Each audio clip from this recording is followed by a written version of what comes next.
खुलुमबाय गोजोन फुंबिलिनि बयनिसिमबो गाहाम हामलायनायजों लोगोसे नोंथांमोनखौ आंनि एसबी बड' निउज चेनेलाव बयखौबो बरायबावनाय थाबाय आं सिबिरानि ब्रह्म नोंथांमोननि थाखाय आं फिन गोदान खौरां लानानै फैबावबाय आसा खालामो खौरांखौ नोंथांमोना जोबजासिम नायलांगोन। मणिपुर रायजोआव सानै आइजोफोरखौ सि जोमखौ होनानै लामायाव थाबायहोनाय जाथाया गासै बुहुमावनो सोमावग्लुंनायनि उनाव मणिपुर बायदिनो थासारि सोमजिदों। जोंनि आसामावबो जोंनि आसामनि गुवाहाटीयावबो आइजोफोरा गावसोरनि गाननाय जोमनायखौ खुनानै खावसे लंथं हालोदाव आसाम सरकारनि हेंथायै खुद्रिदों। गुवाहाटीनि सिलसाख'आव इभिक्सन बा होस्रांनायनि हेंथानो आइजोफोरा खुद्रिदों, जेराव माखासे आइजोफोरा गावसोरनि गाननाय जोमनायखौ खावसे गैया खालामनानै धरना होदों। धरना होनाय आइजोफोरखौ उनावहाय हमख्राब खालामनानै पुलिस थानायावबो लानानै थांनाय जादों, जेराव गोरबोआव गोनां आइजोफोराबो पुलिसजों लांजानो गोनां जादों। बिजेपि दोलोआरि आइजोफोरखौ मान होनो रोङा बेयो फोरमान जाबाय होननानै खुद्रिदों आइजोफोरा आरो जेरैखिजाया हानांगौनि थाखाय दाबि दैखांदों। बिजेपि सरकारा जोबोद इनाय खालामदों। न'खौ होस्रांनायनि सिगांबो जेबो मिथिहोआखै। 100 मिटारसिमल' होस्रांनायनिबो खोथा दंमोन, नाथाय 120 मिटारसिमहालागै होस्रांदों। गंसे न'खौ बानायनो थाखाय जोबोद खस्थ' खालामनो गोनां जायो, नाथाय बिथांमोनहा माखासे सेकेन्डआवनो न'खौ सिफायनानै सिलिंखार खालामलांबाय होननानै खुद्रिदों। लोगोसे फोरमायथिबावदों दि खायफा फरायसाफोरनि आनजाद दङ। बिथांमोनहा न'आवनो थानानै फरायगासिनो दंमोन, नाथाय दा बबेयाव थानानै फरायगोन होननानै सोंथि खालामदों आरो खायफा फरायसाफोरा न' सिफायनाय समाव फरायसालियाव थांदोंमोन। फरायसाफोरा फरायसालिनिफ्राय फैफिननायनि उनाव बबे न'आव थाफैगोन होननानैबो मेगनाव मोदै बोहैहोदों आइजोफोरा। लोगोसे सुबुंथिनि हेंथा हाबा मावदों होननानैबो खुद्रिदों। गुवाहाटी मेट्र'पलिटन डेभेलपमेन्ट अथ'रिटि, जिल्ला प्रशासन आरो आसाम पुलिसनि हेंथायै गोख्रों खुद्रिदों बिथांमोना, जेरावनाखि बिथांमोनहा मैयानि समाव पुलिस प्रशासननि मददजों गोबां जेसिबि लानानै सिलसाख'आव होस्रांनायनि हाबाखौ मावदों। रिपर्टनि बायदिब्ला 130 बिघा हाखौ बिथांमोनहा होस्रांनाय हाबाफारि खालामगोन। रायजोनि स्मार्ट पुलिसआ जाख्ल'नायनि दायाव हमजाबाय। बजालि जिल्लायावनो 7 पुलिसफोरा जाख्ल'नायनि दायाव हमजादों, जाय समाव आसामनि गिबि मन्थ्रि डक्टर हिमन्त बिश्व शर्मा बिथाङा रायजोनि पुलिसफोरखौ स्मार्ट पुलिस खालामनायनि खोथा बुंबोदों आरो जाख्ल'नाय गैयै खालामनायनि खोथा बुंबोबाय थादों। नाथाय दिनै डक्टर हिमन्त बिश्व शर्मानि बिफानावनो जाख्ल'नाय। बजालि जिल्लायाव फिसा थाखोनिफ्राय लानानै गोजौ थाखोसिम पुलिस बिबानगिरिफ्रा हमजादों। सासे गय सुफारि फालांगिरिया अजद होनायनि उनावनो बजालिनि 7 पुलिस बिबानगिरिफ्रा हमजादों।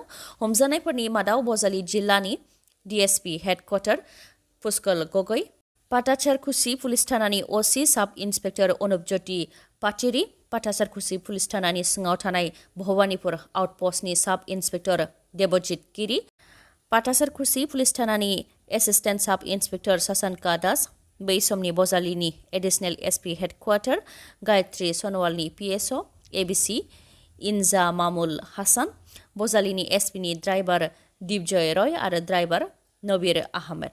7 पुलिसफोरखौ हमनायनि सायाव आसामनि डिजिपि जिपि सिंह बिथाङा फोरमायथिदों दि बजालि जिल्लानि पुलिसफोरा गोबां रां जाख्ल'नायनि अजदखौ मोनबोनाय जादोंमोन। बेनि हेंथा राहा लानो थाखाय directorate of vigilance and anti कराप्सननि हान्जायाबो जे सादोंमोन, नाथाय पुलिसफोरा जोबोद सांग्रांमोन, जायनि थाखाय पुलिस बिबानगिरिफोरखौ जेयाव फोनांनो हायाखैमोन। उनाव सासे सुपारिनि फालांगिरिया रां दाबि खालामजानानै अजद होनायावसो 31 आगस्टआव जाख्ल'ग्रा पुलिसफोरनि हेंथायै क्रिमिनेल केस रेजिस्टार खालामनाय जादोंमोन। बे लेखायैनो बजालि जिल्लानि 7 पुलिस बिबानगिरिफोरखौ हमनाय जादों होननानै फोरमायथिदों जिपि सिंह बिथाङा। क'क्राझाराव गोबां सोरखारि कलेजफोरनि फरायसाफोरा हानजा सुरनाय हाबाफारि लादों। गोरिब सुबुंफोरनि थाखाय मुं थिसननायाव जि रेहाय दंमोन, बे रेहायखौ बेक थानाय फरायसाफोर बा एरियार थानाय फरायसाफोरनि थाखाय बोखारनानै होनायनि हेंथायै फरायसाफोरा क'क्राझारनि केडिएसएनिफ्राय डिसि मावख'सिम हानजा सुरनाय हाबाफारि लादों आरो डिसिनो गोसोखां बिलाइ गथायदों। फरायसाफोरा फोरमायथिनाय बायदिब्ला सिगांनि समाव गोरिब थाखोनि बा बिपिएल थाखोनि फरायसाफोरा मुं थिसननायाव 525 रांल' होनो गोनां जायोमोन, नाथाय दा फरायसाफोरनिया जुदि बेक बा एरियार दंब्ला मुं थिसननायाव 4,000निबो गोबां रां होनो गोनां जायो, जाय गनायथाव नङा होननानै फोरमायथिदों फरायसाफ्रा।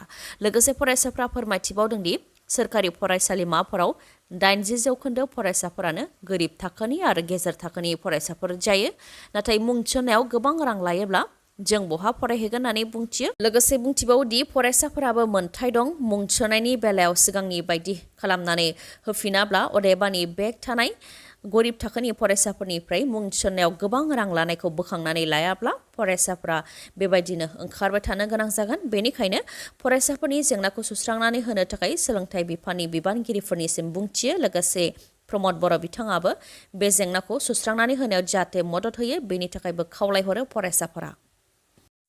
फारसेथिं पेट्रल आरो डिजेलनि बेसेना बांदों। बेराफारसेथिं दैखौनो बांसिन लागायनानै आसामनि पेट्रल पाम्पफोराव फाननाय जाथाया सोराङाव फैदों। आसामनि मंगलदै सार्भिस स्टेशन पुनिया थाव डिफुआव जादों बे जाथाया। दैखौनो डिजेल होनानै फाननाय जाथाया सोराङाव फैदों। गिबियाव मंगलदैनि सासे थागिबि सुबुङा गावनि गोदान बलेर' गारिखौ लानानै बे थाव डिफुआव डिजेल सोनो फैदोंमोन। नाथाय डिजेल सोखांनायनि उनावबो गारिया स्टार्ट जायैयाव बिथाङा डिजेलखौ नायनायावसो बे थाव डिफुआव दैखौनो डिजेल होनानै फानगासिनो दं बेखौ मिथिनो मोन्दों। बेनि अनगायैबो सासे सुबुङाबो गावनि डास्टार गारिखौ लानानै डिजेल सोनो थाखाय बे थाव डिफुआव फैदोंमोन। बिथाङा जेब्ला डिजेल सोखांनायनि उनाव गावनि गारिखौ सालायलांदोंमोन बेनि उनाव लामा ससेयावनो गारिया बन्द' जाहैदों। बेफोर गासै जाथाय जानायनि उनाव बिथांमोनहा गासैबो लोगो नांनानै पेट्रल पाम्पआव उनाव पुलिसखौ लेंहरदों आरो पेट्रल पाम्पखौ सिल खालामनो थाखायबो पुलिसखौ बुंथिदों। रायजोआव मैयानि सानाव खेबसेयैनो गंथाम मेडिकेल कलेज बेखेवदों। क'क्राझार, नगाव आरो नलबारिनि मेडिकेल कलेजखौ मैयानि सानाव बेखेवनानै होबाय आसामनि गिबि मन्थ्रि डक्टर हिमन्त बिश्व शर्मा बिथाङा। क'क्राझारनि मेडिकेल कलेजखौ बेखेवनाय हाबाफारियाव नुजाथिफैदों सावस्रि बिफाननि मन्थ्रि केशव महन्त, मन्थ्रि उरखाव ब्रह्म, बिटिआरनि चिफ एक्जिकिउटिभ मेम्बार प्रमद बर', बिटिसिनि बुंथिगिरि खाथिराम बर' बिथांमोना फरायसाफोरखौ लोगो हमनानै सावरायनायजों लोगोसे फरायसाफोरनि नखरनिफोरजोंबो सावरायलायदों। रिपर्टनि बायदिब्ला क'क्राझार मेडिकेल कलेजाव गासै 100 फरायसाफोरनि मुं थिसननो हानायनि सुबिदा दं। बे 100नि मादाव 87 फरायसाफोरनि मुं थिसननाया जाबाय आरो आद्रा 13 फरायसाफोरनिया काउन्सिलिं जागासिनो दं। थाबैनो मुं थिसननाय जागोन होननानैबो फोरमायथिदों। मैयानि बे बेखेवनाय सानाव प्रमद बर', खाथिराम बर' बिथांमोनजों लोगोसे एमएलए लरेन्स इस्लारि, जिरन बसुमतारी आरो माखासे इएम बिथांमोनहाबो बाहागो लादोंमोन। बिटिसिनि गोथार सदन बा एसेम्ब्लियावनो प्रमद बर'आ थगायदों होननानै अजद होदों बिक्रम दैमारिया। बिक्रम दैमारिया बुंथिदों दि जि खोथाफोर बुंफैनाय जायो फोरमानजों लोगोसेसो बुंफैनाय जायो। प्रमद बर'आ सदनाव बिपिएफनि एमसिएलएखौ जोबोद मोजाङैनो थगायदों होननानै बुंथिदों बिथाङा फोरमायथिदों दि ट्रिप एनजिअनि मावथिफोरनो बिटिसिनि बबे हेडनि गेजेरजों दान बान्था होनाय जायो आरो बेसेबां होनाय जायो होननानै बिपिएफनि एमसिएलए दानेश्वर बिथाङा सदनाव प्रमद बर'निसिम सोंथि खालामदोंमोन। नाथाय ट्रिप एनजिअनि मावथिफोरनो दान बान्था होनाय जाया होननानै प्रमद बर'आ फिननायखौ होदोंमोन। नाथाय बिटिसि सदनाव जथुम्मा जानायनि सानसे सिगां अदेबानि 10 जुलाइआवसो प्रमद बर' बिथाङा ट्रिप एनजिअफोरनो होनाय दान बान्थानि सायाव ड्राफ्ट बानायनो थाखाय अफिसारफोरखौ बिथोन होनाय जादोंमोन, जेराव ट्रिप एनजिअनि मावथिफोरनो गासै 45,93,440 रां दान बान्था होनायनि ड्राफ्ट दिहुनदोंमोन अफिसारफोरा। नाथाय प्रमद बर'आ बेखौ हरावनो सोलायनानै अखानायै ट्रिप एनजिअनि मावथिफोरनो बिटिसिनिफ्राय रां होनाय जाया बा दान बान्था होनाय जाया होननानै सदनाव फिननायखौ होदों होननानै बुंथियो बिक्रम दैमारिया। लोगोसे बुंथिबावदि प्रमद बर'आ बिटिसिनि चिफ जानो थाखाय सिगां गोबां खोथाफोर बुंबोबाय, बेफोर थांबाय, नाथाय दा गोथार सदनखौबो एसेबां गेदेर थगायोबा रायजो राजाफ्रा बिथांनिफ्राय मा आसा खालामनो हागोन होननानै फोरमायथियो बिक्रम दैमारिया। बेनि अनगायैबो Bodoland इउनिभार्सिटिनि vice chancellor professor Laishram लादु सिंहखौ होखारनो थाखाय दुलाराय बर' फरायसा आफादा जि धरना होनाय हाबाफारि लागासिनो दं बेनि सायावबो बिथाङा बुंथियो दि प्रफेसर लाइस्राम लादु सिंहखौ बड'लेण्ड इउनिभार्सिटिनिफ्राय थारैनो होखारनोब्ला मोनसेल' राहायानो जाहैबाय बिटिसि केबिनेटआव थांखि लानानै आसाम सोरखारनो दैथायहरनाय आरो आसाम सोरखारा बोसोन हरोब्लासो गभर्नरआ बेनि सायाव राहा लागोन होननानै फोरमायथियो। फरायसाफोरखौ बेसेबां हाराहास्ति खालामबावगोन होननानैबो बुंथियो बिक्रम दैमारिया।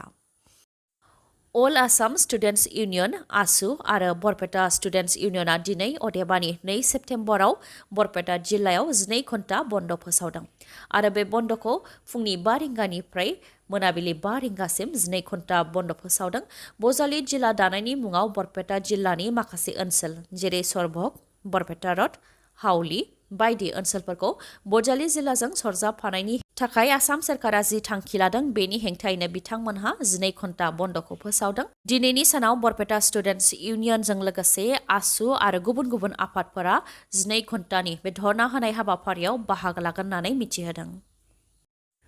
क'क्राझाराव गेदेर जाब्रबथाय क'क्राझार जिल्ला नायकगाव बहलपुर लामायाव गंसे बलेर' पिकआप गारिया सा 12-13 थानाय टाटा मेजिक गारिखौ सौख्रांफैदों, जायनि जाहोनाव टाटा मेजिकआव थानाय गासैबो सुबुंफोरा गोब्राबै जोखोम जानो गोनां जादों। रिपर्टनि बायदिब्ला क'क्राझारनिफ्राय बहलपुर फारसे थांबाय थानाय टाटा मेजिक गारिखौ AS 17C5064 नाम्बार प्लेट थानाय बलेर' पिकआप गारिया सौख्रांफैदों। जाथायजों जोखोम जानांनाय सुबुंफोरखौ फाहामथायनि थाखाय उनाव क'क्राझारनि RNB देहा फाहामसालियाव दैथायहरनो गोनां जादों। गुबुन फारसेथिं धुबुरीयावबो गिथावना लामानि जाब्रबथाय मटर साइकेलनि जाब्रबथायजों 7 सुबुङा थैनो गोनां जादों। थैनाय सुबुंफोरनि मुङा फारियै नुरबाक्ता खान, जाहिनुर खान, आबु बाकार सिद्दिक आरो मोहम्मद हुसैन, गासैबो बिलासिपारानि थागिबि।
दिनैनि खौराङा एसेनोसै। खौरांखौ जोबजासिम नायनायनि थाखाय गोजोन्थों। नोंथाङा आंनि चेनेलाव गोदानबा सानफ्रामबो फुंनि समाव खौरां मोननो थाखाय चेनेलखौ साबस्क्राइब खालाम आरो बेल आइकनखौबो क्लिक खालाम। लोगोसे खौरांखौ मोजां मोनदोंबा लाइक, कमेन्ट आरो शेयार खालामनो दाबाव। गोजोन्थों।